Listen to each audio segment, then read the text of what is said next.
안녕하세요, 똑소리 닥터입니다. 참 오랜만에 인사를 드리게 되었습니다. 제 근황을 간단히 말씀을 드리면요, 16년 동안 정들었던 응급실을 떠나서 모발 이식 영역에 새롭게 둥지를 틀었습니다. 몇 개월 동안 영상을 올리지 못했던 이유도 이직을 했기 때문이고요. 앞으로는 구독자 여러분들께 모발 이식에 대한 정확하고 최신의 뉴스를 위주로 전달을 해드리도록 하겠습니다. 이번 시간에는 모발 이식의 합병증에 대해서 한번 말씀을 드려볼 거고요. 모발 이식 여러분들 많이 고민을 하고 나도 머리 탈모 때문에 고민이다 하시는 분들, 모발 이식을 받아야겠네 이렇게 막연한 생각을 가지고 계셨더라면 모발 이식의 합병증에는 무엇이 있는지 알고 한번 받으시는 것도 중요할 것 같다, 좋을 것 같다 생각을 해서 이번 영상의 주제를 모발 이식의 합병증으로 잡아봤습니다. 그럼 시작해 보겠습니다. 모발 이식은요, 일반적으로 여타 미용 수술에 비해서 합병증 발생률 자체는 낮아요. 합병증 발생 빈도라든지 발생 확률은 낮지만 나에게 발생을 하게 되면은 신경 쓰이게 만드는 그런 골칫덩어리가 될 수가 있겠죠. 그래서 발생 가능한 합병증에 대해서 잘 알고 모발 이식을 선택을 하시는 것이 중요하겠다라고 생각이 듭니다. 자, 모발 이식 합병증 중에 가장 흔한 것 중에 하나, 통증입니다. 통증. 그런데 여기서 제가 하나 말씀드리고 싶은 건 절개, 비절개 모두 통증이 발생 가능하다는 거예요. 이런 질문들을 많이 하십니다. 절개를 하면 아프니까 비절개로 해주세요 라고 하시는 그 환자분들이 많은데, 절개, 비절개 모두 통증이 발생 가능해요. 물론 그 통증이라고 하는 거는 개별차가 있고 주관적으로 느끼는 바에 따라 다를 수는 있는데, 절개 쪽이 확률적으로는 조금 더 그 통증의 빈도라든지 깊이가 더 세다고는 해요. 절개를 하건 비절개를 하건 말초신경이 약간이나마 절단이 됩니다. 신경들이 조금씩 절단이 되기 때문에 통증이 발생 가능합니다. 그래서 비절개를 하면 하나도 안 아프다던데 그거는 아니에요. 비절개를 해도 통증을 느끼시는 분들이 있고, 절개를 했는데 통증 심하지 않은데 라고 느끼시는 분들이 분명 있어요. 통증 발생 빈도라든지 확률은 절개 쪽이 약간은 더 높을 수가 있겠다 라고 알고 계시면 되고요. 그리고 절개 비절개를 떠나서 수술하시는 동안, 채취를 하는 동안 1시간에서 2~3시간 이상 이렇게 엎드려서 누워있는 자세, 엎드려서 이렇게 누워 계셔야 되거든요. 그렇다 그러면은 근육통이 생길 수가 있어요. 목이 아파요, 허리가 아파요, 이마가 눌려요, 눈이 아파요 하시는 경우가 있거든요. 그래서 수술을 하는 동안에 누워있는 자세로 인해서 근골격계 통증이 발생을 할 수가 있습니다. 그래서 목 디스크라든지 허리 디스크가 심하신 분들, 이런 분들이 만약에 채취를 장시간 해야 된다, 못 버틴다 그러면 비절개 하기가 어려울 수 있겠죠. 통증이 발생을 했다 그러면요, 적절한 진통제, 뭐 비스테로이드성 소염 진통제라든지, 콩팥이 좋지 않거나 진통제 알러지가 있는 분이라 하시면은 전문 의료진들이 이렇게 변경을 해가면서 진통제 주사라든지 알약을 처방을 해드립니다. 그리고 보통 절개를 하건 비절개를 하건 수개월, 2~3개월에서 6개월, 길게 가면은 1년까지도 통증 호소하시는 경우도 있는데, 보통은 일반적으로 말씀드리면 수개월 후에 절개, 비절개 부위의 통증이 호전이 됩니다. 그러니까 나 통증이 너무 무서워, 못하겠어, 이거는 아닌 것 같아요. 그리고 모발 이식에 발생 가능한 합병증 중에 하나가 붓기, 붓기 합병증이 왕왕 오세요. 모발 이식을 받고 난 다음에 왕왕 오십니다. 흔한 합병증 중에 하나라고 이렇게 알려져 있고, 문헌에는 40에서 50%니까 둘 중에 한 명이 붓기를 경험을 한다. 이게 문헌에는 40에서 50%인데 제 경험적으로는 그렇게 많은 비율은 아닙니다. 남성보다는 여성 쪽의 비율이 조금 더 높은, 그렇지만 40에서 50% 정도의 비율은 아닌 경험을 말씀을 드리고요. 이게 그러면 부종이나 붓기가 왜 생기느냐 궁금해 하실 텐데, 이식 중에 투메센트라고 그래가지고 이식을 받는 부위에 용액을, 팽창액을 주입을 하거든요. 그게 이제 내려오면서, 팽창액을 주입을 하는데 그게 내려오면서 붓는 그런 원인이 될 수가 있겠고요. 이식을 하게 되면 식목이라고 그래가지고 머리를 심는 모내기를 해주는 그런 기구들이 있거든요. 최소 500번에서 1000번 이상을 이렇게 찌릅니다. 찌르면서 이 피부 밑에 있는 혈관들을 조금씩 건드릴 수 있어요. 의사들이 이식을 하면서 이제 건드리고 싶지는 않지만 모세혈관까지 그걸 피해가지고 찌르는 방법은 없다고 생각을 하시면 돼요. 그래서 조금씩 찌르다 보면 혈관에 외상을 입히게 되겠죠. 혈관에 외상을 입히게 되면 그 혈관 안에 있던 혈관으로만 통해야 되는 그 혈액들이 바깥으로 새어나올 수 있어요. 그러면 혈액들이 새어나오면 어떻게 돼요? 그 부분 때문에 퉁퉁퉁퉁 부을 수가 있겠죠. 이런 경우에는요, 마사지, 이렇게 이제 살살살살 마사지를 해주신다거나 냉찜질을 해서 그 혈관들을 좀 수축을 해주는 게 되겠죠. 더 심한 경우에는 전신 스테로이드제. 보통은 부종이다 붓기다 하는 경우는요, 시간이 약인 경우가 많아요. 그 다음 세 번째가 출혈인데요.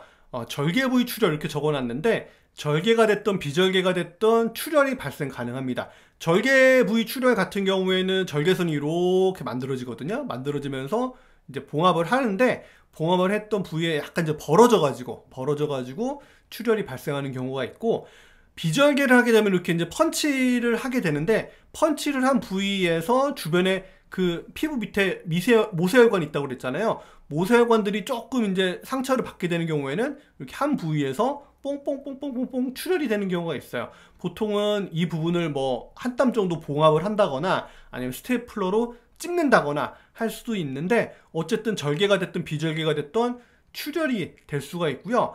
이식을 한 부위에서도 출혈이 발생할 수가 있어요. 그러니까 뒤통수에서 채취를 하건 앞에 뽕뽕뽕뽕 식모기로 심건 어쨌든 약간의 외상을 입히게 되기 때문에 절개 부위, 이식 부위 모두 출혈이 가능하고, 보통은 환자분들 중에 이제 출혈 체질인 경우가 있습니다. 출혈 체질인 경우, 특히 이제 약물을 많이 이제 드시는 경우가 있어요. 고령의 약물을 많이 드시는 경우, 아스피린을 드신다, 비타민 E를 드신다, 오메가3라든지 뭐 심근경색 치료한 다음에 항응고제를 복용을 하신다 하면은 이렇게 출혈 체질로, 이제 내가 뭐 원치는 않지만 출혈 체질로 바뀌게 되죠. 주치의 선생님한테 허락을 받아서 한 뭐 일주일 정도 중단을 가능할지 여부를 여쭤보고 난 다음에 모발 이식을 잡는 경우도 있습니다. 보통은 이제 약 때문에 뭐 중단을 하는 경우는 잘 없는데, 너무 이제 출혈성 경향이 심하다 하시는 분들 같은 경우에는 주치의 선생님하고 상의를 해서 약을 뭐 일주일은 너무 안 되니까 뭐 4, 5일을 중단한다든지 2, 3일밖에 중단이 안 된다든지 뭐 이렇게 여쭤보고 결정을 하는 경우가 있고요. 대부분의 경우에서는 뭐 비타민, 일반적으로 제가 경험을 할 때는 비타민이라든지 오메가3라든지 이런 약들은 한 2, 3일 전이나 뭐 당일 수술 결정을 할 때는 그냥 피가 약간 나는 거는 감내를 하고 진행을 하는 경우도 있습니다. 만약에 이제 절개를 해서 이렇게 절개선이 발생을 하잖아요. 출혈이 된다 그러면 압박붕대로 해서 이렇게 눌러서 뒤통수를 눌러서 적용을 하고 하루 이틀 지나서 다시 병원을 오시라고 하는 경우도 있고요. 이식하는 부위에 아까 그 팽창액 말씀드렸잖아요. 팽창액이 이제 영어로 투메센트인데, 투메센트 내에는 에피네프린이 들어갑니다. 국소에 에피네프린이 들어가는데, 이게 에피네프린이 그 심폐소생술을 할 때 이제 강심제로도 사용을 하지만 이 녀석이 국소 혈관, 미세혈관을 수축시켜주는 역할을 해요. 그러면 혈관이 이렇게 이제 단면이 이렇게 된다고 하면은 이 투메센트에 들어있는 에피네프린이 혈관을 좀 수축을 시켜줍니다. 그러면 식모기로 이렇게 들어갔을 때 찔릴 확률이 아무래도 어떻게 되겠어요? 혈관이랑 식모기가 만날 수 있는 확률을 약간은 낮춰줄 수가 있겠죠. 자, 모발 이식 합병증 중에 또 가장 많은 분들이 걱정하시는 것 중에 하나가 흉터입니다. 그런데 여기서 또 여러분들이 잘못 생각하시는 부분 중에 하나가, 절개는 흉터가 크게 남고 비절개는 흉터가 적게 남을 거야. 앞에서 통증 부분에서도 절개는 통증이 심하고 비절개는 통증이 없을 거야. 물론 정도는 절개가 더 심할 수 있다 말씀을 드렸는데, 발생 확률에 따라서 말씀을 드리면 절개, 비절개 모두 발생 가능합니다. 모두 흉터도 생길 수 있고 통증 발생 가능합니다. 절개 같은 경우에는 절개선 주변으로 흉터가 크게 남을 수도 있고 안 남을 수도 있고 그렇고요. 비절개 같은 경우에는 펀치 라인에 따라서 펀치 라인에 따라서 이런 식으로 이제 펀치를 하게 되면 펀치 라인에 따라서 흉터가 남을 수 있어요. 근데 보통 비절개 같은 경우에는 하얀색 그 도트 점점점점점 아주 그냥 돋보기로 확대해서 보지 않는 이상 아주 그냥 하얀색 도트 정도 남게 됩니다. 하얀색 도트 정도 남게 되니까 절개에 비해서는 그래도 확연하게 눈에 덜 띄는 흉터가 남게 되는데, 그래도 흉터는 흉터죠. 원상복구 되지는 않습니다. 채취 자체가 칼과 펀치를 대는 행위이기 때문에 정도에 따라 다르지만 누구나, 제가 봤을 때는 에브리바디, 모든 사람이 경험 가능하다. 오히려 절개선이 예쁘게 1mm 정도 실선으로 남는다 그러면 흉터 자체가 훨씬 더 적은 면적에 남게 되는데, 비절개 같은 경우에는 제가 이제 모식으로 이제 그려드릴게요. 모식으로 그려드리면 절개선은 이렇게 뒤통수에 1mm 정도 남는다 그러면 비절개는 머리 거의 뒤통수 전판에 약간의 도트의 형태의 이제 흉터를 남긴다, 이렇게 생각을 하시는 게 좋겠어요. 그러니까 머리에 남기는 흉터의 그 임팩트는 절개가 강할 수 있는데, 절개가 눈에 도드라질 수 있는데, 하지만 머리카락이 이제 기르면 이렇게 이제 가려지게 되는데, 비절개 같은 경우에는 짧은 머리를 하는 분들 같은 경우에는 특히 이렇게 흰색 점이 이렇게 머리 뒤통수에 남을 수 있습니다. 나는 뭐 절개가 좋아 비절개가 좋아, 저는 그건 아니라고 보고 수술법에 대해서는 조금 신중한 선택이 필요하지 않겠느냐. 모발 이식 합병증 중에 하나, 모낭염 혹은 모낭염증이 됩니다. 10명 중에 한두 명 미만으로 발생 가능해요. 절개를 하건 비절개에 펀치를 하건 그리고 이식을 하건 이식 부위 다 발생 가능합니다. 그러니까 뭐냐면 채취한 부위에서도 발생 가능하고요, 모낭염이. 이식을 한 부위 M자 이렇게 이제 이식을 하잖아요. 이식을 한 부위에서도 모낭염증이 발생 가능합니다. 이유는 작은 머리카락이 들어간다거나 눈에 안 보이는 이제 미생물들이 들어갈 수 있겠죠. 그럴 수 있습니다. 그리고 머리카락이 성장을 하면서 유발이 발생 가능한데요. 2-3개월 사이에 이제 새롭게 머리카락들이 자라서 올라오기 시작을 하거든요. 그때 모낭염을 이제 호소하시는 경우도 있고, 8개월, 10개월 이런 장기간이 지났는데도 모낭염을 경험을 하시는 경우가 있습니다. 심한 경우에는 고름집이 잡히는 경우 있거든요. 이제 모낭염증이 이제 골마가지고 이제 고름이 생기는데, 그럴 경우에는 이제 약간 어쩔 수 없이 피부 절개창을 좀 내가지고 째서 들어가 보면 머리카락 같은 거를 이제 빼내는 경우도 있거나, 아니면은 그 밑에 표피 낭종이 생겨가지고 그거를 제거를 하는 경우도 있어요. 치료법으로는 이제 따뜻하게 온찜질을 해주시거나 항생제 연고 혹은 항생제를 심한 경우는 좀 먹기도 하거든요. 그렇게 해서 치료를 하게 되고, 이제 고름집으로 이제 바뀐다 그러면 어쩔 수 없이 약간 좀 째가지고 그 부분만 째서 머리카락을 제거하는 경우도 있다라는 사실을 알고 계시면 좋겠어요. 그리고 합병증 중에 하나가 딱지입니다. 딱지. 피가 나면 우리가 이제 찰과상을 입거나 부딪혀서 넘어지면은 피가 나고 그 위로 이제 딱지가 앉는데, 모발 이식을 하고 난 다음에 이제 미세한 그 식모기들이 피부에 이제 외상을 입게 되는 거죠. 이식한 후에 미세한 출혈이 발생할 수밖에 없습니다. 점점점점 이렇게 식모기로 이제 찌르다 보니까 바늘이 계속 몇천 번을 찌르다 보면 그 부위에 이제 미세한 출혈이 생기게 되고, 출혈이 되면 그 부분이 모여서 딱지가 앉게 됩니다. 근데 보통은요, 일주일 정도 지나면은 딱지가 이제 앉았다가 사라집니다. 이식 결과 영향을 주냐, 이게 제일 중요하잖아요, 여러분. 단기간이면 괜찮아요. 단기간이면 괜찮은데 뭐 일주일, 열흘 이렇게 지나가지고 계속 눌려있다 그러면 모발 이식 결과에 좋지 않은 결과를 낳을 수가 있습니다. 그래서 한 48시간 정도 후에 첫 번째 세척을 권장을 드려요. 이틀 정도 지나서까지 만약에 많은 딱지가 앉아있다 그렇다 그러면 세척을 권장을 드리고, 그리고 보통 요즘에 이제 모발 이식 하고 난 다음에 세척 스프레이를 이제 드리거든요. 칙칙칙칙 뭐겠어요, 보습, 그리고 이 앉은 딱지의 연화, 이런 효과. 생장을 도와주는 인자들, 생착 스프레이 같은 경우에는 여러분들 좀 잘 도포를 해주시는 거를 권장을 드리고, 이걸로도 안 된다 그러면 세척하게 됩니다. 열흘이 지나서도 딱지가 심하게 남아있다 그러면 보습제 도포하고 이제 스케일링, 피부 스케일링 할 수가 있겠습니다. 자, 모발이식의 합병증 이식편 탈락으로 적어놨는데, 이 부분은 솔직히 뭐 이식이 잘 되고 못 되고를 떠나서 3일 이내에 자연적으로 발생할 수 있는 것 중에 하나인데, 많은 원인 중에 하나가 직접적인 외상입니다. 외상. 뭐냐, 환자분들이 직접 머리를 이식을 받았던 부위를 부딪힌다거나 뭐 넘어진다거나 모자를 너무 눌러 쓴다거나 뭐 예를 들어서 샴푸를 너무 팍팍팍팍 했다거나, 그렇지는 않겠지만 압력을 너무 많이 가했다거나 이런 것 때문에 탈락이 발생 가능합니다. 그러니까 합병증이라기보다는 모발이식 관리의 뭐 불충분, 모발이식 관리가 불충분하면서 발생할 수 있는 그런 상황, 시츄에이션이라고 생각이 되고요.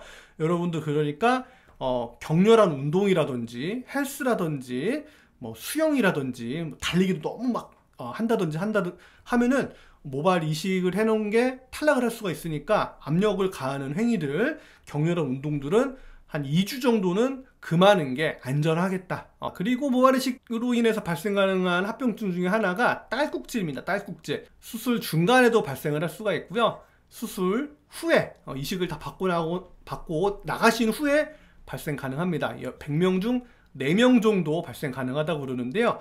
2, 3일 정도 지속되다가 보통은 좋아지는 게 일반적이라고 하고, 지속이 된다 그러면 딸꾹질을 좀 억제하는 약물을 사용하기도 합니다. 그리고 응급의학과 교과서에 실린 내용 중에 하나가, 딸꾹질을 억제할 수 있는 것 중에 하나가 서랍자를 이용해서 입천장을, 우리 구역질 일부러 하고 싶을 때 입천장 자극을 하잖아요. 입천장을 자극을 해주면 딸꾹질을 억제하는 효과를 얻으실 수 있으니까, 단 소독된 서랍자 안전하게 찌르셔야 되고, 그게 어렵다 하신 분들은 절대 해서는 안 되겠습니다.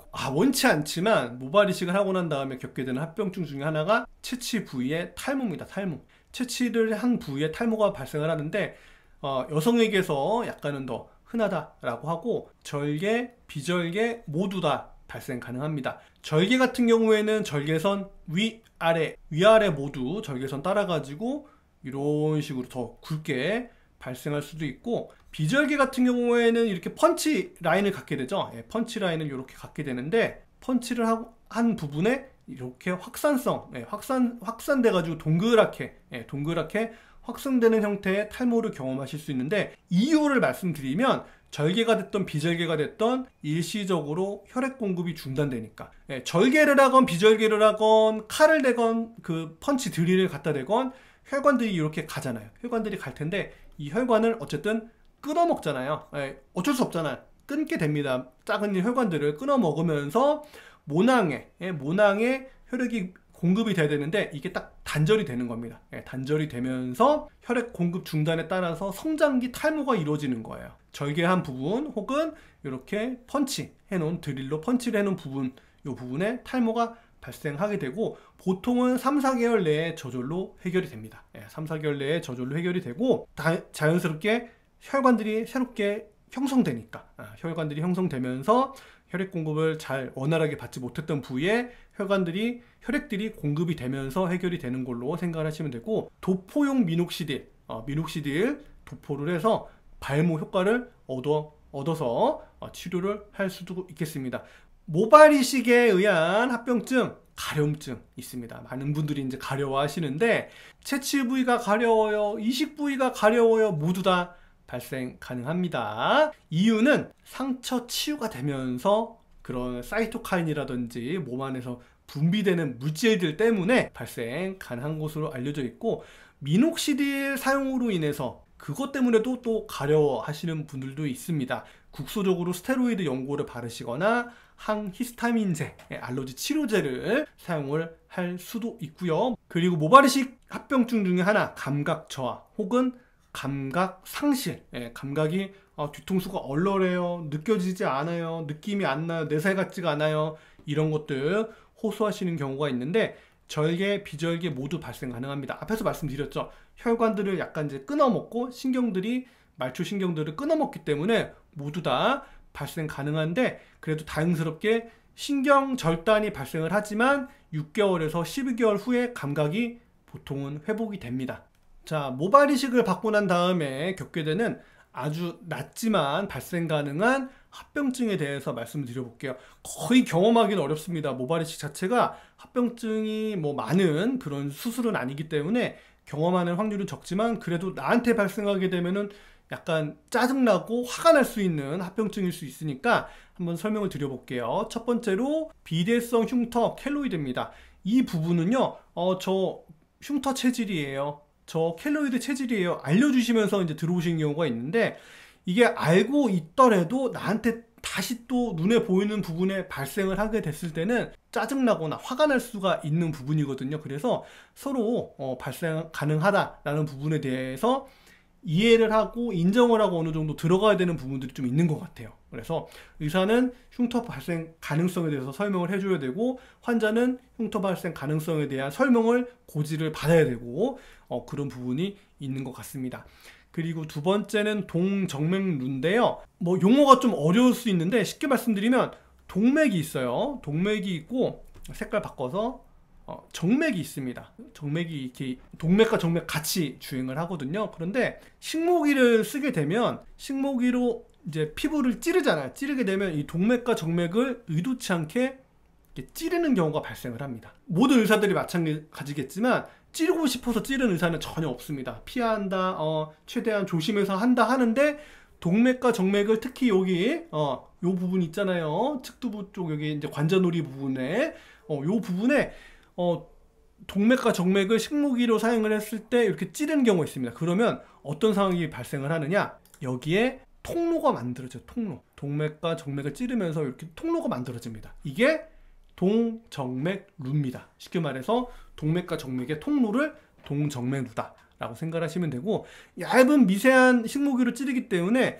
6개월 정도 지나면 보통은 해결이 되는데, 만약에 이게 6개월, 1년 계속 만성적으로 남아있다 이러면서 정맥 부분이 자꾸 뛰어요, 박동이 느껴져요 하는 경우에는 이 부분의 동정맥류가 진짜 확인이 됐다 그러면 이 부분을 이제 결차를 하는 그런 수술을 받기도 하거든요.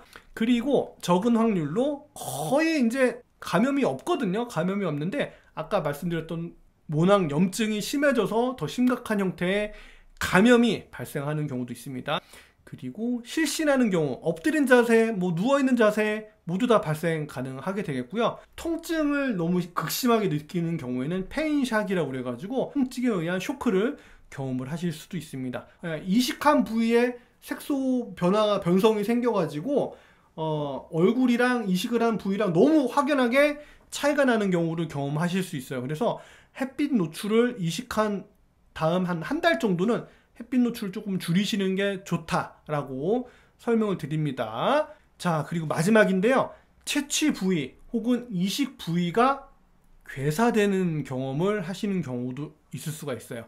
왜 괴사되느냐? 결국에는 혈액 공급이 원활하게 이루어지지 않으면서, 혈관 손상으로 인해서 혈액 공급이 원활하게 이루어지지 않으면서 채취 부위도 괴사되고 이식 부위도 괴사되는 경험을 하실 수 있습니다. 크게 봐서 이제 환자 요인이 있고 기술적인 그런 요인이 있을 수 있는데, 흡연을 하신다거나 당뇨가 있다거나 하면은 아무래도 혈액순환이 다른 분들보다 좋지 않을 수 있어요. 그리고 이식을 하긴 했는데 이 부분에 뭐 큰 흉터가 있었던 분 같은 경우에는 다른 곳보다는 혈액순환이 좋지가 않을 수가 있겠죠. 그리고 기술적인 요인인데, 너무너무 조밀조밀하게 이식을 하는 경우, 너무너무 조밀한 이식이 뭐냐면 하나 건너 이렇게 하나씩 잘 이식을 해줘야 되는데 그 부분이 너무 이제 간격이 조밀하다 그러면 모낭들은 다 이렇게 쪼밀쪼밀 오밀조밀하게 이제 이식이 돼 있는데 혈액순환이 원활하게 이루어지지 않는 경우 발생할 수 있겠죠. 그래서 너무 오밀조밀하게 이식을 하는 것도 이런 괴사의 위험들이 있기 때문에 권장하지 않아요. 꽉 채워주세요. 꽉 채워주세요가 위험할 수도 있는 경우가 발생할 수가 있습니다. 여기 또 보이죠?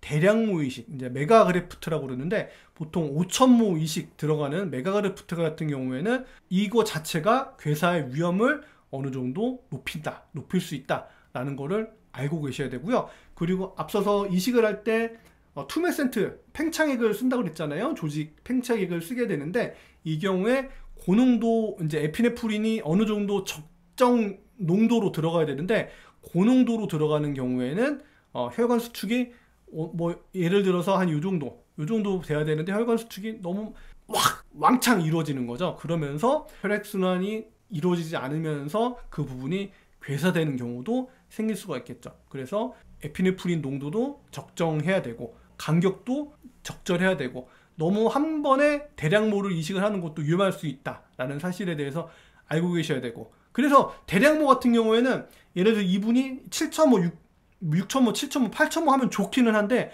한 번에 권장하지 않는 이유도 있어요.